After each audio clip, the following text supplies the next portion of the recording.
Welcome to Close Up Radio, where our hosts Doug Llewellyn and Jim Masters engage today's top thinkers from around the world to bring you information, inspiration, and thought-provoking ideas you can put to use in your personal and professional life right now. Covering a broad range of topics, Close Up Radio digs deep to discover what makes today's top thinkers tick. Close Up Radio, where ideas matter. And now, here's today's host, Doug Llewellyn. Well, thank you so much. Hi, everybody. We welcome you back to Close Up Talk Radio. Nice to have you with us today. We're going to, we focus on so many different subjects on these broadcasts, which is what makes it so interesting from my point of view to do, because I learn a lot from a lot of experts, and for you, the listeners, wherever you may be, because you learn along with me, and that's what's so great about it. We're going to be talking about the subject of insurance today. And, in fact, another aspect of insurance that you probably don't know a whole lot about, and that is reinsurance. That's a whole different ballgame, as you're going to hear. Reinsurance allows multiple insurance companies to share the risk by purchasing insurance policies from other insurance companies so they can limit their own loss and kind of protect their surplus, and their surplus being cash, obviously. It's described as the insurance of insurance companies, and reinsurance makes sure that no insurance company has too much exposure to a particularly large event or disaster that that would actually drive them into bankruptcy. It prevents that. Our guest today is an expert in this field. She's been in the insurance industry for a long, long time, over 30 years, and she is an accomplished insurance and reinsurance executive, and she knows everything there is to know about handling claims. As she points out, some of her clients pay her company $100 million for coverage. How about that? $100 million for coverage, hoping that if they need it, that they're there to assist them in good faith when they do need it. The biggest part of her job was to make sure that when they dealt with clients, they dealt with them fairly. Because if you're not handling claims properly, that's when you get lawsuits, and it affects everybody's bottom line. These companies, and they're all pretty big companies, says Dorothy, they may write $500 million or even $1 billion in treaty loss reserves, and they reinsure a piece of their coverage by giving other companies $100 million, which would mitigate 20% of their losses. It's kind of the way it works. It's complex, I understand. But the numbers are huge, absolutely huge. So she says they have to make sure that they don't overextend themselves, and when the claim comes in, they are ready to pay them and do pay them right on time. They don't dilly-dally around, so to speak, without paying. And when insurers do not want to cover a claim, even though they should, policyholders will litigate. And when they litigate, they need experts to testify in the court case as to why a claim should be covered or why not. And that's where Dorothy's role as an expert witness comes into play. She's very knowledgeable on the subject. She provides expert witness opinions on insurance, reinsurance, and insurance claims handling matters. She points out if the claims handlers are not working in good faith and they denied a claim that shouldn't be denied, that's where bad faith claims handling comes into play and where expert witnesses are needed. As an expert witness, she has to read everything. She has to go back to the insurance contract and the claim files to decide if it should have been covered or not. And she then submits her opinion to the attorneys who hire her. They may then settle the case. They may decide to go to court and go through a trial, in which case she has to be deposed and then go testify in front of the jury. It's a very interesting field, and that can be kind of nerve-wracking. It'll be interesting to talk to her about what it's like to testify in front of a jury. You see that on television all the time, but if you've never done it, you have no idea how nerve-wracking it can be. Anyway, at the end of the day, Dorothy says, the facts are the facts, and that really is what it comes down to. Sometimes it's just a legitimate mistake or a difference of opinion. You have to be fair in your assessment. So we're going to get going now. By the way, our guest has been doing expert witness work for 14 years, and she's an independent expert now, insurance expert, and she works, she does this for insurance companies, law firms, et cetera, all over the country. In any event, that's what we're going to be talking about now. Fascinating subject. Our guest is Dorothy Muir. She's based in West Palm Beach, Florida, where it is a beautiful day today, as it generally is in West Palm. Dorothy, nice to have you with us. How are you? Good morning. I'm doing very well. Good morning, Doug. It's such a beautiful day here. Yes, that is. Oh, you're so lucky. That's great. Well, listen, I'm really fascinated by what you're doing, and it sounds really interesting. No, quite. It sounds complex. It's difficult, and you obviously have to know what you're doing. Let's go back a little bit and talk about how you got into this industry to begin with. Did you have any idea you'd be doing this when you began your career years ago? Not at all. To be honest, when I first went into insurance, I wasn't even sure what that was. I came out of college and looked for work, and the job that when I came out, I was fortunate. I interviewed for 3 jobs, and I got them all. But the one that was closest to home was insurance. Actually, I started working in insurance for Allstate Insurance Company, and that was the closest one to home and the only reason why I got into insurance. And, of course, they put us to a whole training sessions, how to read contracts, how to read policies, and I started in claims, handling claims. And from then on, I worked for various different companies until I got into reinsurance. And that's where I stayed for the bulk of my career. So are you still with a big insurance company now, or are you primarily an independent expert witness? No, I'm an independent expert right now. I'm not working for anybody. I just kind of retired myself from it and took a couple years off, traveled a bit around countries. Then I'm settling back down into work again. Well, let's talk about going to the. Okay, go ahead. Go ahead. Sorry. Keep going. That's all right. What were you going to say? I was going to say, of course, going through the pandemic, it cut my travel short, and then just kind of put me back in the frame of going back to work.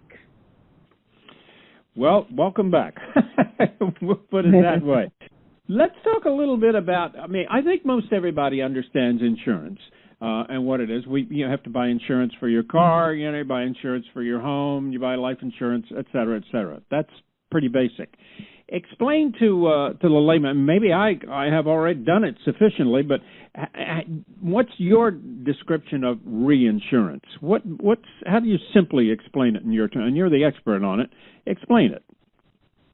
Simply. Well, reinsurance is really the insurance of insurance companies. We, in reinsurance, do not insure the public. John Brown has come to a reinsurer and buy a policy. There's never a privity between an insurance and an insured and the reinsurance company. Strictly, we deal with the insurance companies. And for various reasons, they would want to buy reinsurance. Let me ask you, who sells insurance to insurance companies? Yeah, the reinsurance. Yeah, normally various different kind of company and for various different reasons. But it's, in my opinion, it's more of a financial situation. Some insurance companies are required to have a certain amount of surplus before they can write X amount of premium. And a lot of small companies, believe it or not, really do use reinsurance. They use it on an excess of loss basis, but they can also use it on a quota share, which is a from $1 basis. And the companies that write these premium, they're solid companies with good surplus themselves and really good accounting, actuarial staff, and claim staff and underwriters. So not only do we sell the insurance companies coverage, but we also have experts who will go to these companies and work with them in whatever areas that they have needs. A lot of times it's in the area of claims handling. We will go out and do what we call an audit or review of their claim files, and then we'll sit with management and give them our opinion as to where they could improve. Say it's reserving, if they're not properly reserving, then we have to explain that to them and why. Because, reserving is what tells the underwriter what that piece of business is costing the company. So say, for instance, a claim comes in and the claim handler put a $100 reserve on it, but it should have been $10,000. So the claims are not assessed properly. Therefore, pricing of the business becomes very difficult for the reinsurer and also for the insurer. So we're basically companies with staff that's very knowledgeable in various areas of the insurance side of the business. All right, let me ask you a question. Because I understand a little bit about this. But for example, most of us know the name of the insurance companies where we as individuals would buy insurance. I mean, there's Prudential, there's State Farm, a myriad of companies like that. But what are the names of some of the companies that would sell insurance to State Farm Insurance? State Farm buys reinsurance, wouldn't that be right? They have someone backing them up. Yes. I'm sure they do. That's not one of the companies I worked with as a reinsurer. But take, for instance, like AIG. We used to provide insurance or reinsurance to AIG. They're a pretty big company. And first, our company was Motors Re, then it became GMAC Re, and later on Maiden Re. So we have been in the industry and writing large and protecting insurers, small and large, for a very long time. And then you have... I was going to point out a situation where where an insurance company would be reinsurance. For example, for my own experience, I know I lived in Los Angeles when there was a big earthquake in 1994.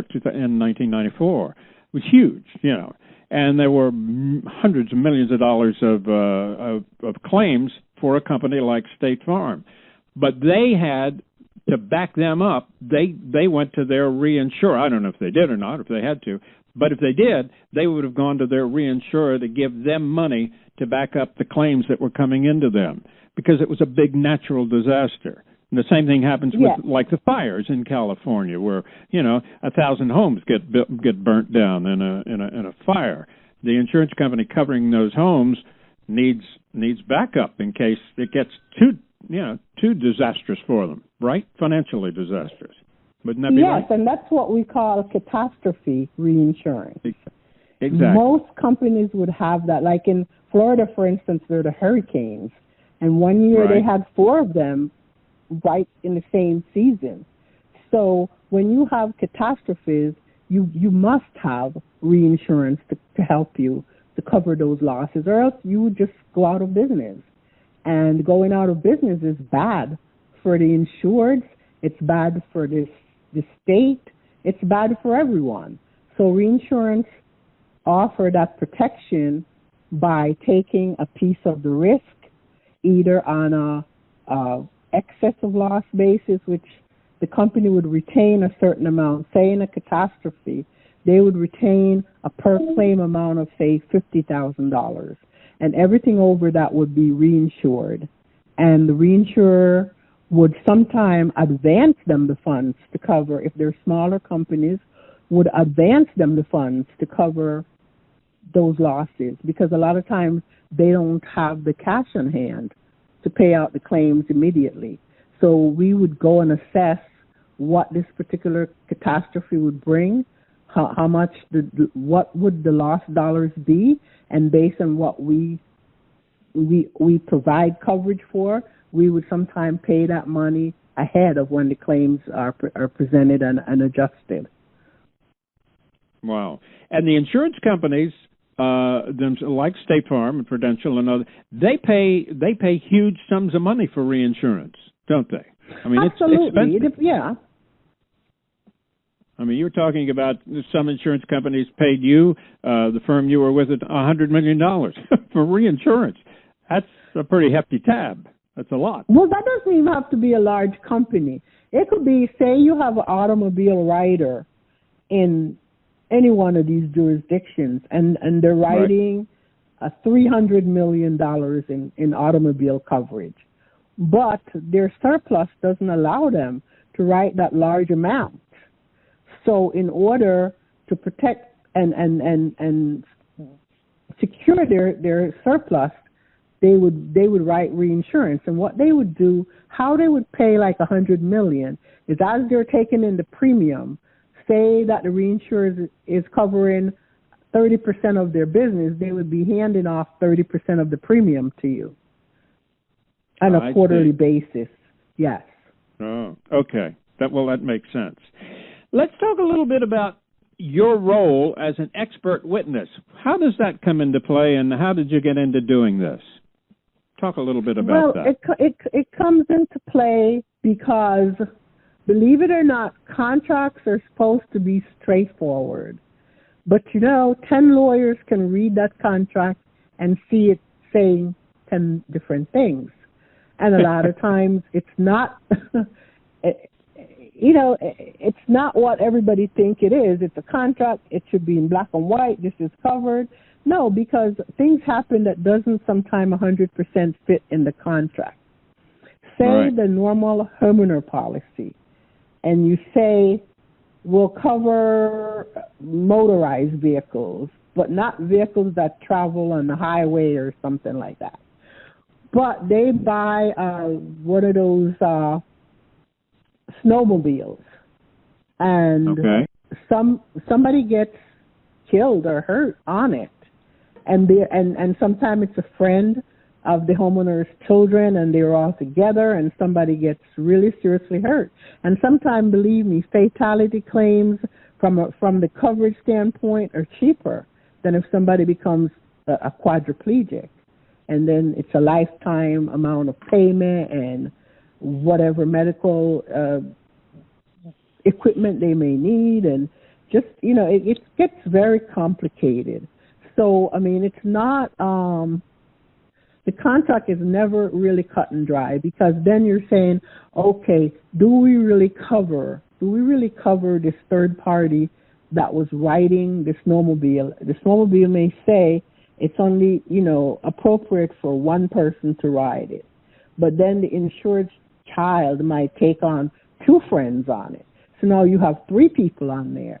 And the two people that are not related, they're the ones that get thrown off and they're injured. So, it's not just clear as to what's covered and why it's covered, because you could say, really now, according to the snowmobile descriptions, only one person should be riding it, but now you have three people on it. And why, that's why there are questions a lot of times about whether this is covered or not covered. And it goes into a lot of litigation. Litigation is extremely expensive. And then you look at, when you look at the snowmobile, should the company have anticipated that more than one person might ride it? And then should the homeowner have kept better supervision so that, 2 or 3 people are not riding it? So it's all those questions that have to be answered. And sometimes, and a lot of times, it takes experts to talk about why this should happen or shouldn't happen, or why it should be covered or why it shouldn't be covered. A lot of the things that happen are from homeowner claim with swimming pools. The insured have a pool, and all their kids' friends are over. Somebody dives into the shallow end, and then you have severe injury. Therefore, again, there's a question of coverage. Is this covered? And why is it covered and why is it not covered? Just because the injuries are serious doesn't necessarily mean that there should be coverage.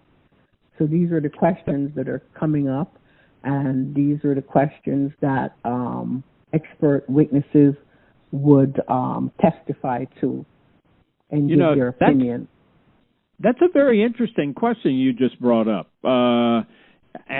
I don't know whether, I've been in homes where there have been swimming pools. I don't know if I ever had insurance that covered covered someone who had an accident in the swimming pool. What would that be covered under? What if I had homeowners insurance? Would homeowners insurance cover that kind of thing or not? Homeowners insurance is supposed to cover it, but it depends. Again, what were you liable for? Did you have good markings around the pool that says no diving here? If there are children of a certain age, were they supervised at the pool? These are all the questions that would come up. And if they weren't supervised, or if the pool wasn't properly fenced, the gate wasn't properly locked, then there is liability on the homeowner's part. And that's how the coverage comes in. That's very interesting. Let's talk about how you work as an expert witness and what it's like for you. Do you remember the first time you had to go to court and testify before a jury? What was it like? Well, believe it or not, expert witnesses don't go to court as much as you would think, because once you've reviewed the case, once you've given your opinion, the attorney might decide to settle. The defendant might decide that, they could take a smaller settlement. So I would say it's very rare that you have to go to court. You could be handling one claim for years before it even gets to trial, and right before trial they would settle it. You couldn't take the plane and travel to California for a trial, and the case settles, so you're not even needed when you get there. Yeah. And that's a pain in the neck when that happens. But I understand exactly what you mean. So when you're brought in, so then you're really kind of, I guess, hired by attorneys for the most part as an expert witness. Wouldn't that be right? The law firm would bring you on board? Absolutely. Yes, absolutely. And I think, the best thing about it is you're not, even though Attorney Brown may hire you, you can't just look at his side of the case and say, well, this is where I would come out. You have to look at the whole entire case and give your opinion, because there's a lot of ethics that go into claim handling. For instance, I'm a CPCU, I'm a lawyer, so all of those training gives me a whole portion of how to be ethical, even though I always would be anyway, but again, I have that training. So it could be that after you review the file, you would definitely call your attorney that hired you and say, this is what I think, and this is where my opinion rests with this. And the attorney then can't say to you, well, can you change it, because then that's not what it's all about. It's all about telling the truth and giving your opinion as clearly as you can, and just be honest and fair to everyone. It always should come out in a win-win. Everybody wins, right? Because the attorney's done a win because he knows the facts and how the jury could see his case, and he knows Go ahead. Sorry. You're spelling it out for him on how the case is probably going to turn out, and that's when he makes the decision. Well, look, maybe we should not go to trial on this. We should settle. But I'm glad to hear you say you were an attorney, because I was going to ask you that. It would be a huge help for you to have that kind of background in what you're doing now. It's very important, obviously. Let me mention the fact we're talking to Dorothy Muir. She's an expert in the field of insurance and reinsurance, and she is an independent expert witness in insurance cases. And attorneys from all over the country, come to her for their help, and they will bring her on board to assist in a law case. In any event, the best way to get in touch with Dorothy, if you have any interest and you need information on this subject, because it's hard to know where to turn if you need a real expert in the subject of reinsurance and insurance. Anyway, her name is Dorothy Muir, and I'm going to give you her email out to you. It's dmuir, M-U-I-R, .attorney@gmail.com. Pretty simple, dmuir.attorney@gmail.com. And I'm sure if you have any questions or anything, Dorothy'd be delighted to answer your questions and, help out. because that's what she does. That's her business, and she's been doing this for a long, long time. Do you have any specific cases and examples of the kind of cases you've assisted in that have been pretty amazing to you, pretty fascinating, that might be interesting to hear about, that you could talk about? Well, that's the thing. I just couldn't talk about specific cases because it's, at the end of the day, it's not my case. It's the attorney's case, and a lot of times the attorneys work for insurance companies, and therefore it's their case. So it's hard. But in general, a long time ago, and this is a long time ago, I worked on the Bhopal case. I don't know if anybody, if you're old enough to remember when there was a spill in Bhopal, and a lot of people, Bhopal, India, and a lot of people died. And I just remember the company I worked for at that time, we were in one of the insurers, and my company had a coverage limit of $100 million over 5 different policies, and all of it was spent because there was so much damage in that situation. And it wasn't really even all the insurance companies were just putting in their policy limits and making it easy to settle because there was so much suffering going on over there. But, insurance to me is one of the greatest things, and it involves your everyday life. No matter what you're doing, there's some piece of it that there's insurance. And again, when we handle like catastrophe losses, like hurricane claims, or for instance, Hurricane Sandy came to New Jersey and New York, and that was unexpected, and it caused significant losses. And a lot of the clients, a lot of the claims are probably still in litigation because clients the insurers want to recoup as much as they can, and a lot of times it's just not covered. If you have really old, broken down equipment, you can't expect to get brand new equipment to replace them. And that's what happened a lot of times. You have, say, for instance, the transit lines. They're hundreds of years old, but something happened, like in the hurricane, they were waterlogged and a lot of damage happened, and they want replacement, and they want brand new equipment. And so this is where litigation go on for years and years and years. And you're talking about the railroads in that area, right? When that happened, and at some point they will have to settle because it's so complicated that nobody knows exactly which part of this was damaged, which part wasn't, and a lot of the policies exclude flooding, but then the lawyers come in and the experts come in and they say, well, this really wasn't flooding, it was more of a it gets so complex, Dorothy. No question. Yeah. Listen, we've run through the half hour. It's been delightful talking to you. You love what you do.